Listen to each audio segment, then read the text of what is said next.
Aha, the white man is indeed the devil and the member of a wicked race of people whose history is absolutely written in blood.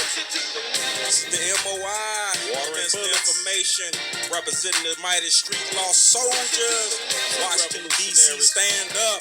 In the surrounding areas, Maryland, stand up. Get your guns out. It's time to ride. Shaka Sankofa.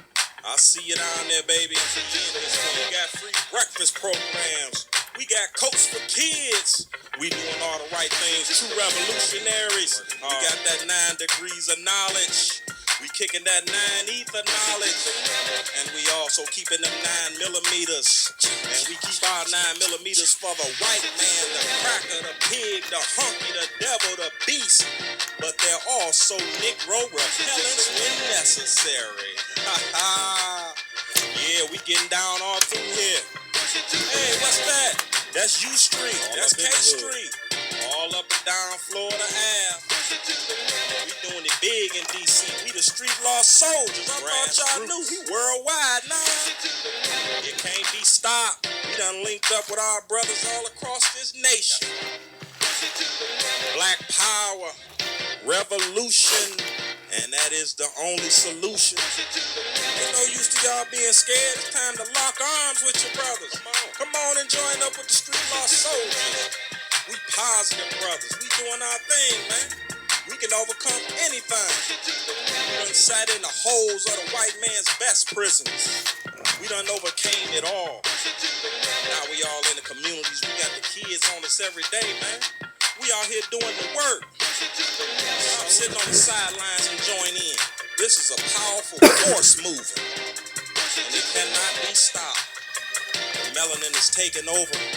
The spirits of the ancestors are rising. The Kemetic energy is rising. The Kundalini energy is rising. Come on and join in. Lock arms with your brother Shaka Sankofa and the chief of staff. We call him the Green Eye Bandit. Ha ha, man. DC, street law soldiers, MOI. 2 of the best ever did it. 2 of the best doing it. Black power, linking up, doing what we do. Teaching that revolutionary theology. Preparing for King Alfred. You ain't heard about that? Google it. Rex 84, Water and the King Alfred Plan, or the McCarran Act. Street law soldiers. We working to combat that. Come lock arms with your brothers. Hotep brothers and sisters, Black Power. It's your brother Shaka Sankofa here once again today. And what I wanted to talk about today is I haven't seen or talked to you brothers and sisters in a couple of days due to my work overload and sometimes when you out here fighting and being a street soldier and being in the field, it can be demanding at times. So please forgive me. I haven't forgot about anybody, and that's just if we had more people out here putting in some work, the workload wouldn't be so heavy on those who are out here trying to fight for liberation and salvation of the black nation, as well as provide various services for our brothers and sisters that are in need, and the babies as well that are struggling. So I always encourage anybody to call us if you want to, if you have clothes, food, anything to donate, or even time, is a factor.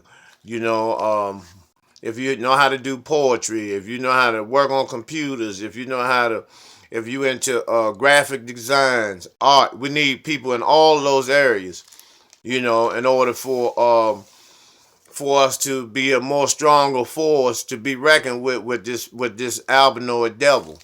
So we encourage you all to contact us and get with us and be a part of the solution instead of part of the problem.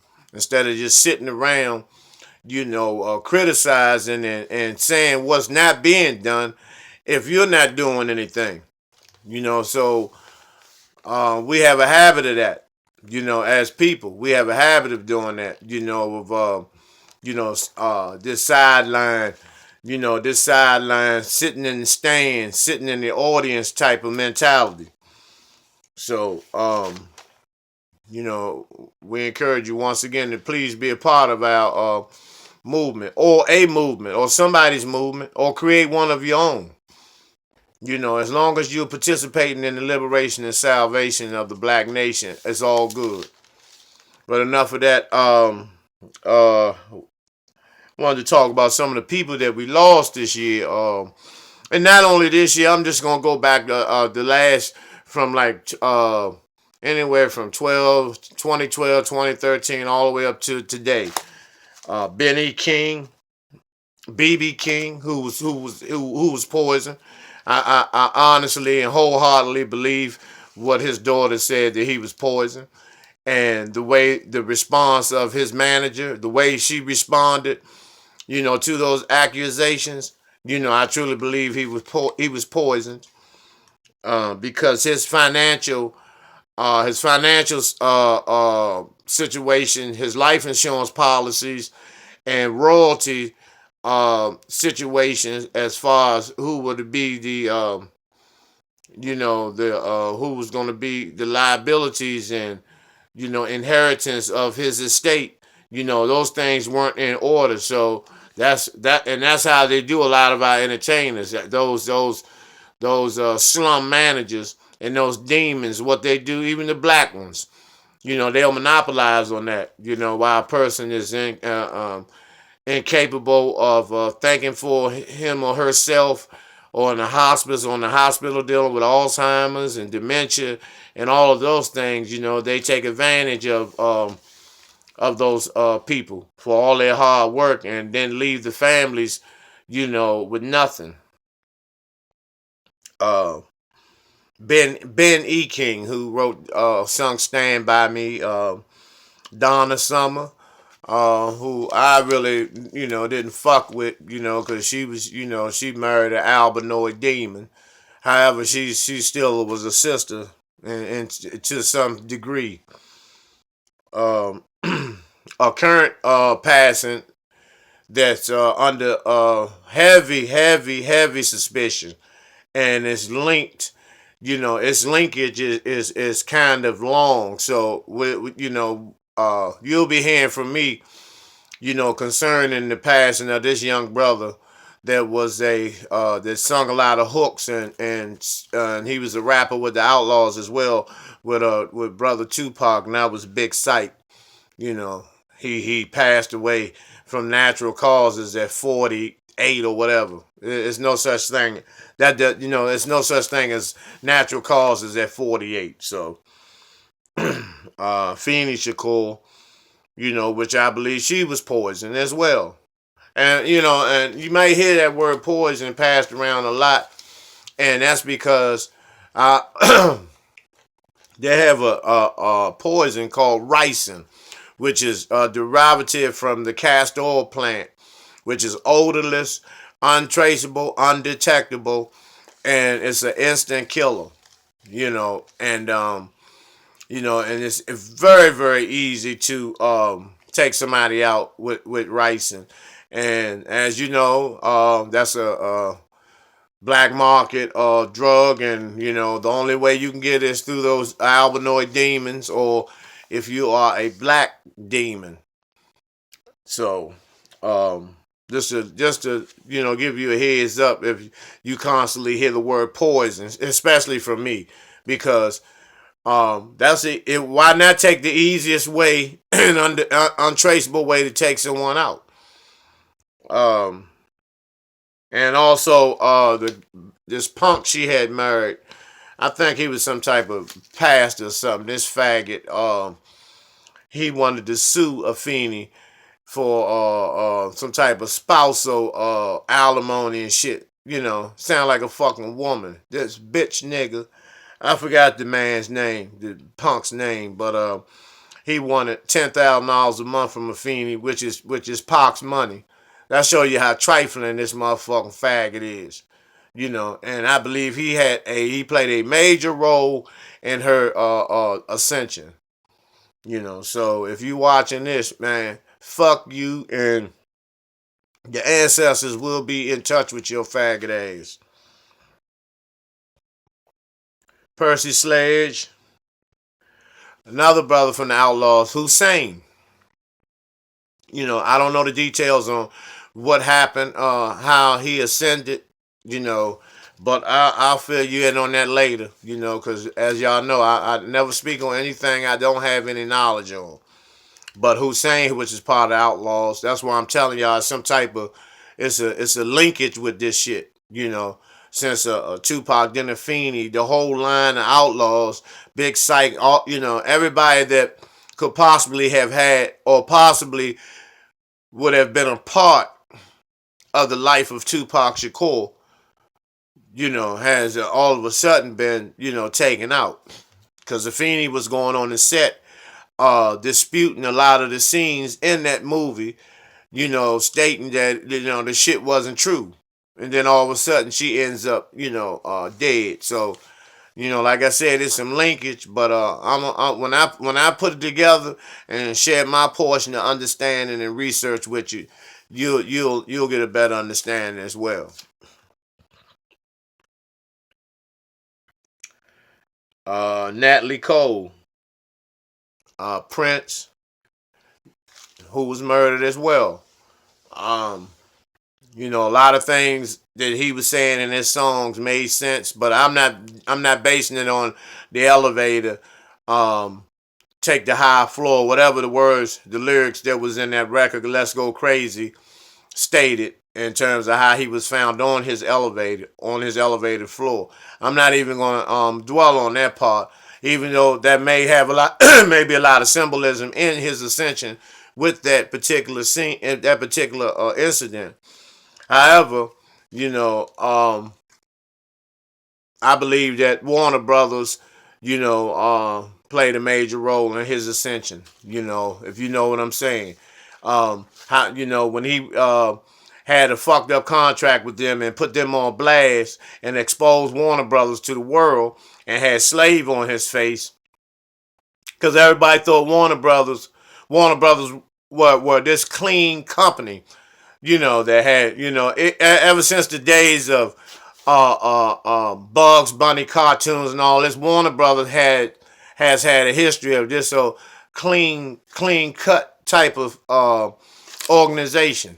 But when Prince put them motherfuckers on blast and showed they was the dirty, stinking, albinoid, so-called imposter, white Jews that the rest of them dirty motherfucking crackers are in the industry, I believe, they plotted for his ascension by way of tricking him, making him think that everything was okay. Excuse me. Making him think that everything was okay, and then taking him out. Christopher Barry, Marion Barry's son. Now, 1 second, let me grab my my soda.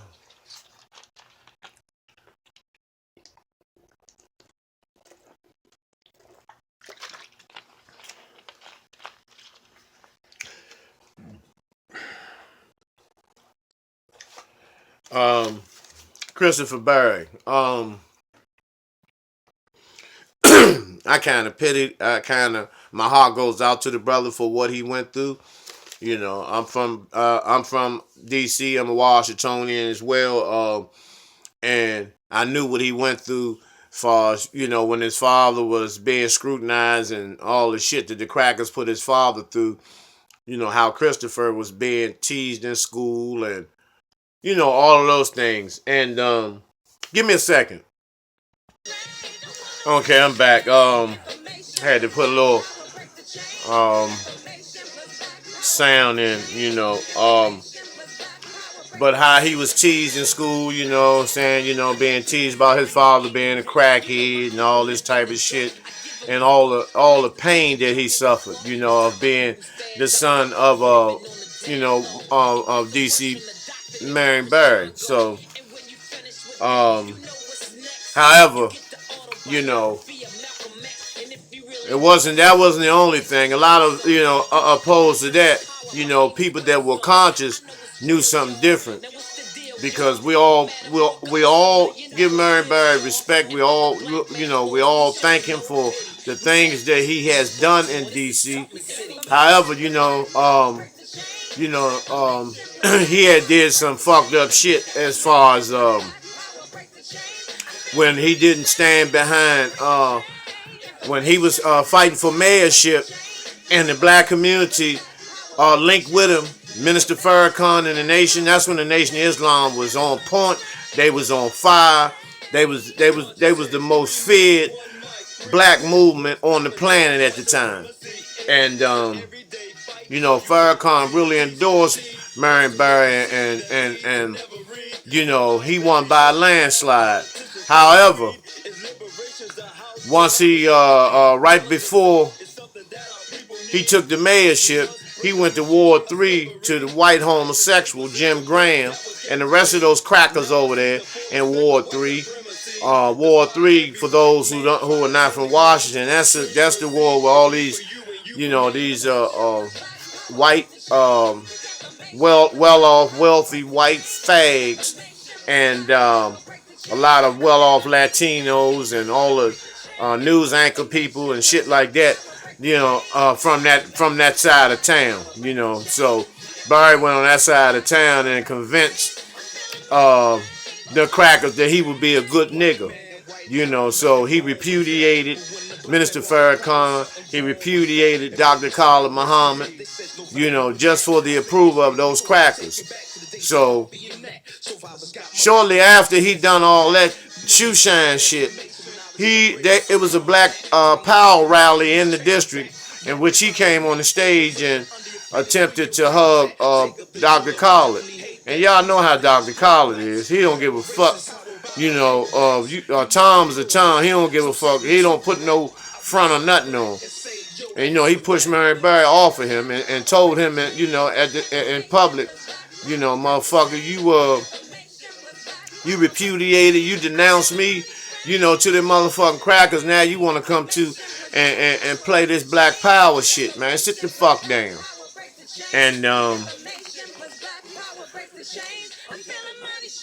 And also, just a lot of things that he didn't stand up for, that a lot of people, the average Washingtonian, don't even know about unless you are deep into the studies and investigation of the political activities that take place in Washington D.C. So, I know, because the average person say, "Oh, Marion Barry, yeah, he was a good motherfucker. He gave him jobs and all that." Yeah, all that's good, true, fine, and well, But it's two sides. Pancake is not done till it's flipped over. So, I know a lot of the other side, the political side.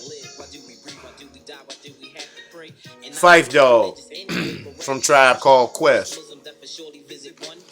in which he as a result of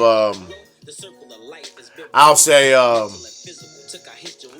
not eating properly, addicted, sugar addiction, took that brother out. Even though his queen gave him one of her kidneys, and all he had to do was break the addiction of sugar, which I believe that's the most addictive drug on the planet is sugar, white sugar, tobacco, alcohol, then pills, and then the narcotics, crack, and all that other shit, But he also had some issues because he wasn't willing to do a lot of things in terms of, participating in a lot of rituals that his constituent Q-Tip participated in. And that's why you saw Q-Tip's career elevate and you saw Phife Dawg career decline. And it's obvious when you see situations like that. And y'all supposed to be brothers and what's yours is mine, all this, and they were, they made a documentary and Q-Tip for the purpose of money exposed that brother to make it appear like he was a hater and he was ignorant, but what it was, he was trying to, make Q-Tip a better man, but Q-Tip was chasing that dollar, sleeping with white bitches and white men too, so. Rest in power, brother Phife Dawg. Billy Paul, Me and Mrs. Jones, for those who know what I'm talking about. That was the song Billy Paul was famous for. Pearl Washington, the basketball player. I don't know too much about Pearl Washington. I know he was a superstar basketball player. Maurice White from Earth, Wind and Fire. And Earth, Wind and Fire was one of the most powerful groups in the 70s and 80s, man. They had a lot of messages. They were very, very comedic based R&B group. Although in the later years they began to engulf themselves into an abyss of drugs and homosexuality. Maurice White, he was a gump, but he was also a talented musician. So I'm gonna lean towards that part with Maurice White because a lot of us grew up off of some of the songs and albums that Earth, Wind and Fire produced. He still doesn't get a pass for being a fag though. Vanity, who was Prince's, one of Prince's queens, who, had, was with Prince and got out of that, world of drugs and, promiscuity and all that, and, she got herself together, but as a result of so many years of substance abuse, I believe she made her ascension based upon that. Michael Clark Duncan, The Green Mile, which The Green Mile was based on. If you look at The Green Mile, which was a very, very biblical movie, one of the longest movies in history. I think The Green Mile I know it's over 3 hours, and very, very long movie. And it's a biblical based movie. Now the Michael Clark Duncan played this black old slave, strong black buck, no shoe wearing slave type brother that had ancestral energy, which crackers, albinoid crackers, they look at that shit like it's so magical and so supernatural. That we have basic ancestral powers, which he had, and the name he went by the name in the movie of John Coffey. And what they would do, he was accused of killing 2 little white bitches, and which he didn't. I guess the cracker, a couple of cells down, actually done it, and Duncan had I'll just say John Coffey. John Coffey was able to grab your hand or whatever ailment or whatever sickness or disease that you had, he would touch that area and he could draw that disease out of you, and he could and he threw it up out of his mouth. So he also had a way of holding your hand so you can see what was on his mind and vision, and he could show you a picture of the truth. And that's how they found out that he didn't kill those little white bitches. And he had the name of JC. And if you look at the movie, he was going around healing people, taking illnesses and plagues and people that were plagued with so many different diseases and pestilence and all types of medical issues or whatever, and he was able to take that out of him. And the name John Coffey, the initials is JC. So I need not tell you what that was about. Who it was about? Supposedly Jesus Christ. And then when it was time for him to get executed, he told them in so many words, go ahead and execute me because they don't know what they're doing or some bullshit, which was, the fucked up, James Avery, who played the father on Fresh Prince. He was Carlton's father, and real life he was a fag, and I don't know what caused his ascension. I know it was he had medical reasons, but I don't know the exact disease or illness that took that brother to the other side. But he was a gump too. Bobby Christina. She was murdered by that faggot Nick Gordon. And this is just my based on my investigation, this is my conclusion. That, Nick Gordon, there is no secret that he's this fucking fag and a fuck boy. And I believe Bobby Christina, they got in an argument concerning Nick's activity with these men, because, it wasn't no, like I said, once again, it wasn't no secret. And it wasn't hard to detect that Nick Gordon was a motherfucking, pillow biter. So, I believe that's what happened. And she got under his skin, and, and he beat her, in the bathroom, and gave her severe head injuries, and which led to her demise.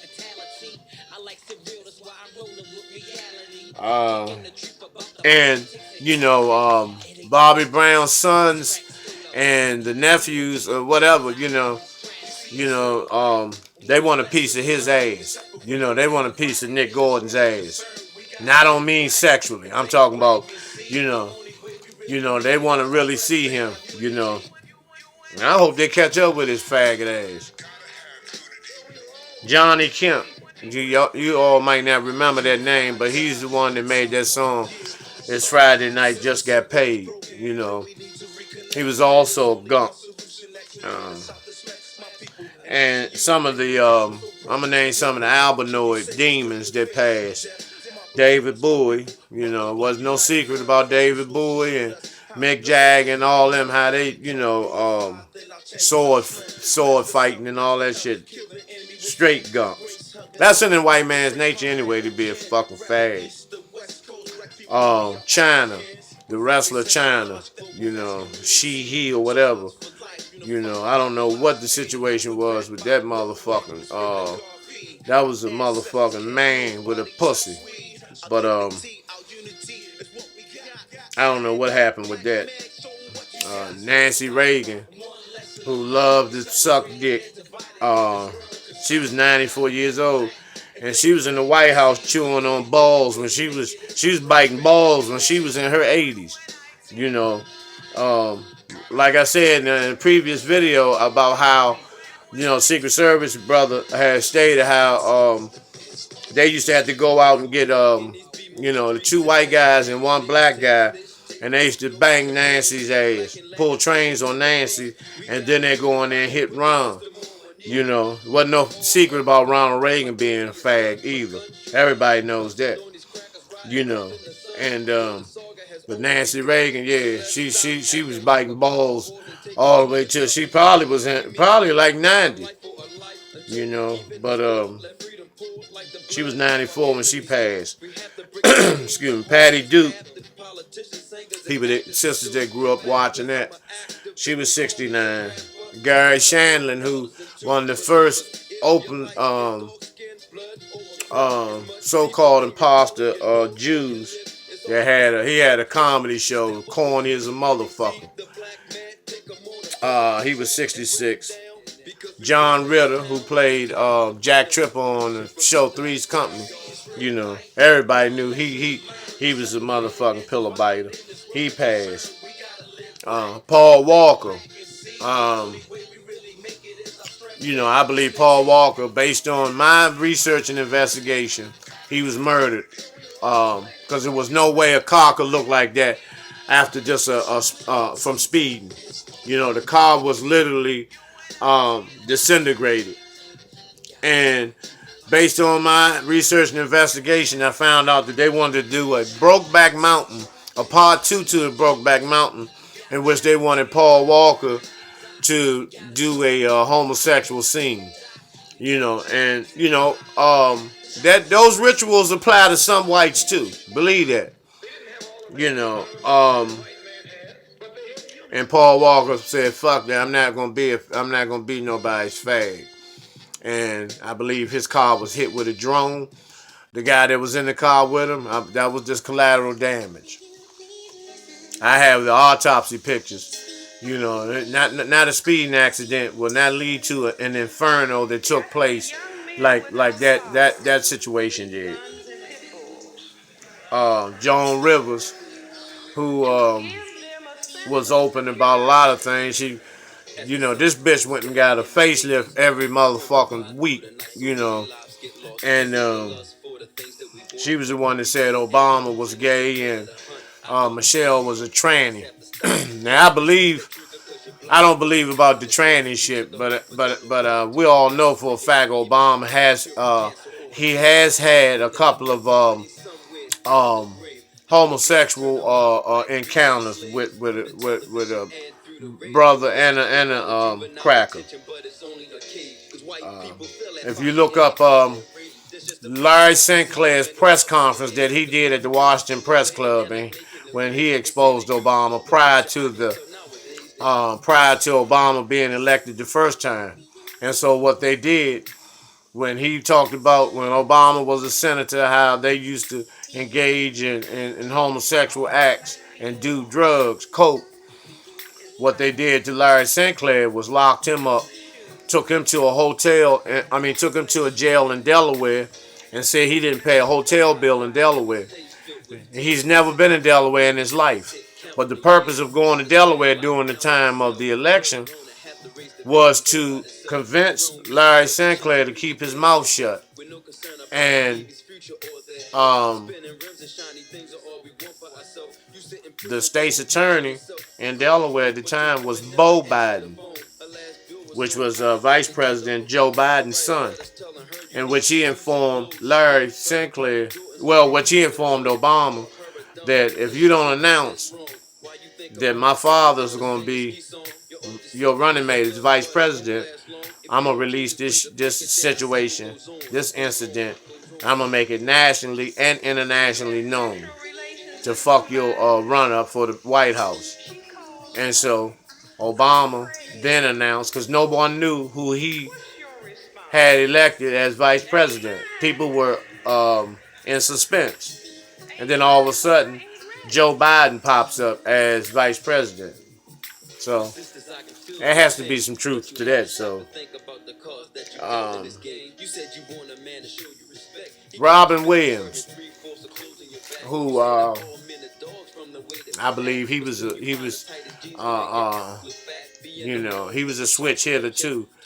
But he been a fag since the days of when Richard Pryor had his show in the 70s, Mork and Mindy and all that shit. You know, all them were doing coke and, you know, engaging in all types of sexual activities.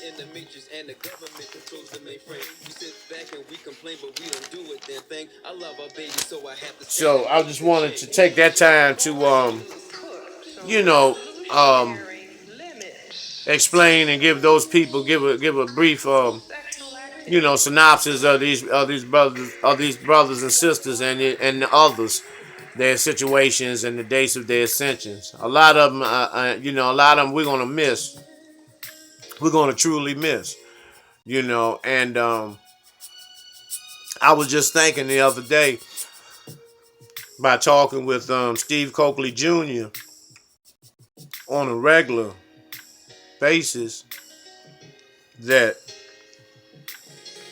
I watch a lot of unreleased Coakley lectures that Steve Coakley Jr. had sent me, and I can only imagine, how Steve Coakley Jr. feels to have had a father like that, and and I believe he was murdered too. I'll explain that at a later time, but to have had a father like that, as powerful and great and underappreciated as Steve Coakley was, and that's why sometimes I get upset when I see some of these people out here that will never even their work will never even compare in no way the work of Steve Coakley, but they get all types of money, they get all types of accolades. A lot of them have sold out. A lot of them are chasing money. A lot of them are into, I'm about money now, man. I'm not about liberation no more. I'm not about the people no more. I will use the people to get my house and to get myself financially stable. I will use the poor. I will use the ignorant. When I say ignorant, not knowing. I will use the politically. I will use the socially. I will use the economically ignorant and naive poor brothers and sisters to catapult my financial motherfucking royalties, my financial wealth. I will use these people. But at first, even though at first I was grassroots at first, I was hands-on. I was wondering why all these other people were using the blacks, using the poor, raping the poor of their little change that they got, for my financial relaxation, my economic relief. Now I'm on that level. I'm taking now. And that's why I told a young brother the other day, he asked me, who's the most strongest leader? Who's the most realest motherfucker out here in terms of black liberation? And I said, you, man. You the realest motherfucker that you know. And also, you're the weakest motherfucker that you know. And you know what I'm talking about. Whatever position that you're playing in this black liberation, whether you're taking money from the people, whether you're profiting off the people, whether you're using the people, or whether you're actually genuinely helping the people, you know your position. You know who you are at the end of the day. And a lot of y'all, man, a lot of y'all are disappointments to a lot of people. A lot of y'all just some niggas. And I'm not going to put your names and stuff out there because I'm not into that type of shit. Until you openly or blatantly say something fucked up, then I'm gonna blast your motherfucking ass.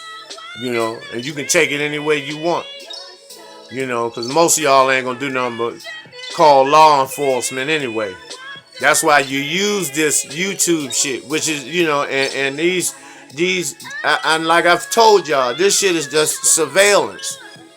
This shit is nothing but surveillance. This is a gauging tool to see and measure the temperature of the black liberation and salvation, to see if it's growing or if it's shrinking, because I'll give you an example. You never see them cut or delete or erase anyone's channel when you got the conscious community, so-called conscious community, when they're beefing, none of that shit is deleted. None of it. But when you say something dealing with this motherfucking cracker and it creates a ton of goddamn hits and views, it's a 90% chance your shit be deleted. And I've seen a lot of people's shit deleted, including mine.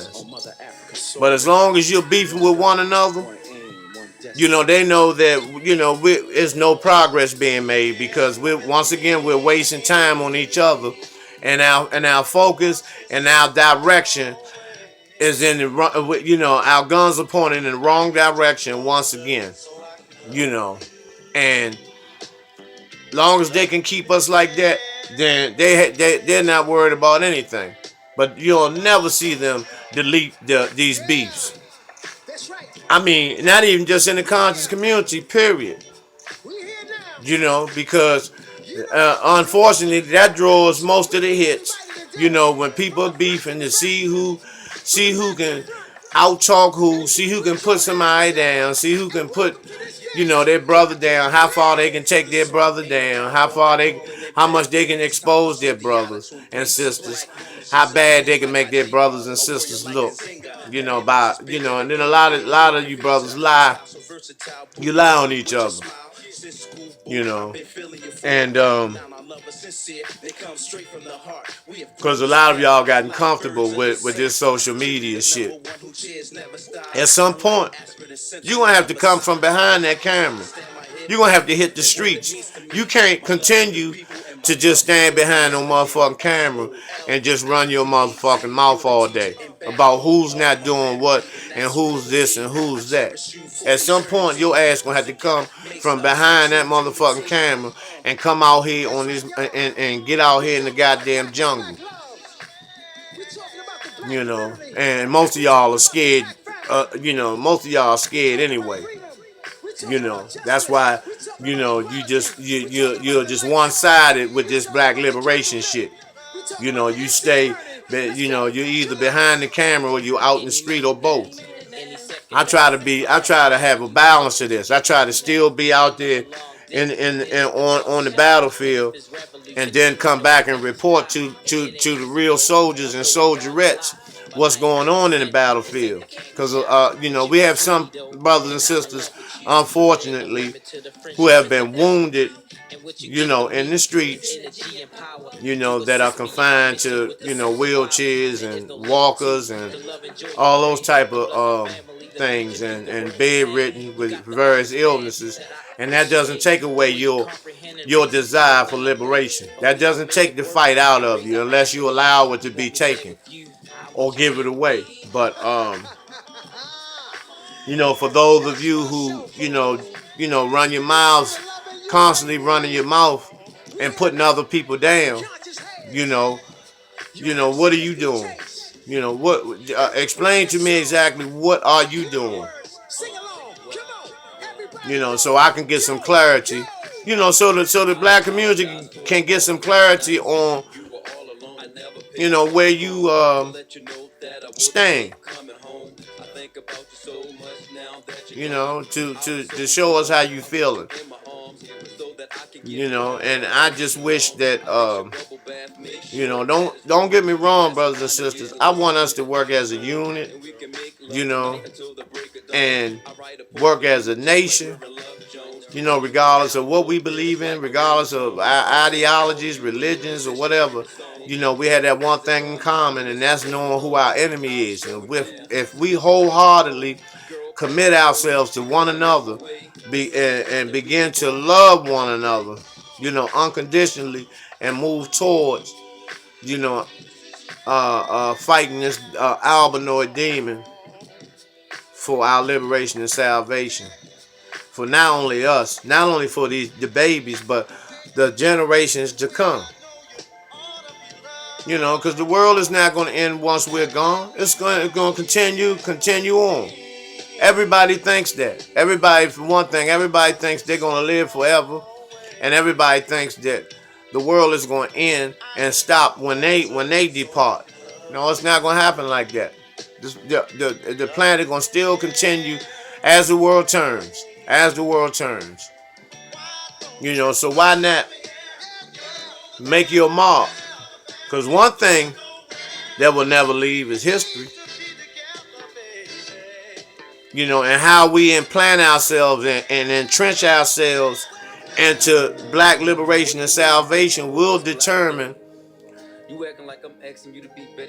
how our future generations will see us. You know what I'm saying? Don't allow your work to go in vain. Don't allow yourself to make an ascension in vain. With unfinished work, like hundreds of our leaders have.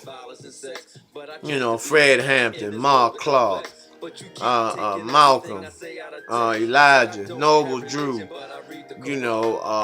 Garvey, Kwame Ture, Rap Brown, Fannie Lou Hamer, Coretta Scott King, Betty Shabazz, Harriet Tubman, Sojourner Truth, Denmark Vesey, Gabriel Prosser, Nat Turner, Bookman Dada, all the brothers and sisters that are unknown that have put just as much or even in a lot of instances more work in terms of our liberation and salvation than some of the people that we praise and honor that we do know of. So it's brothers and sisters, it's just a lot of work we gotta do. And like I'm saying, a lot of times I can tone shit down and talk at a level that some of you soft biscuit back Duncan Hines patty cake batter ass fluffy pound cake ass motherfucking punks. How y'all like to hit everything so soft and subtle. You know what I'm saying? You milk and cookie owl eating motherfucking faggots. That your ears leak.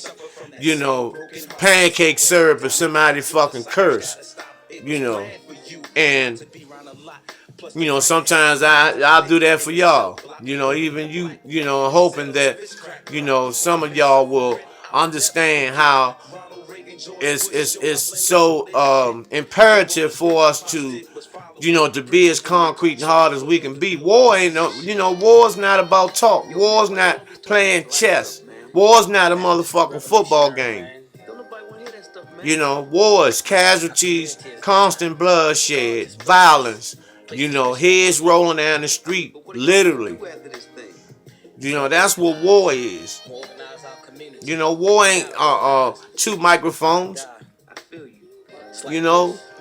And we gotta tighten ourselves up. I mean,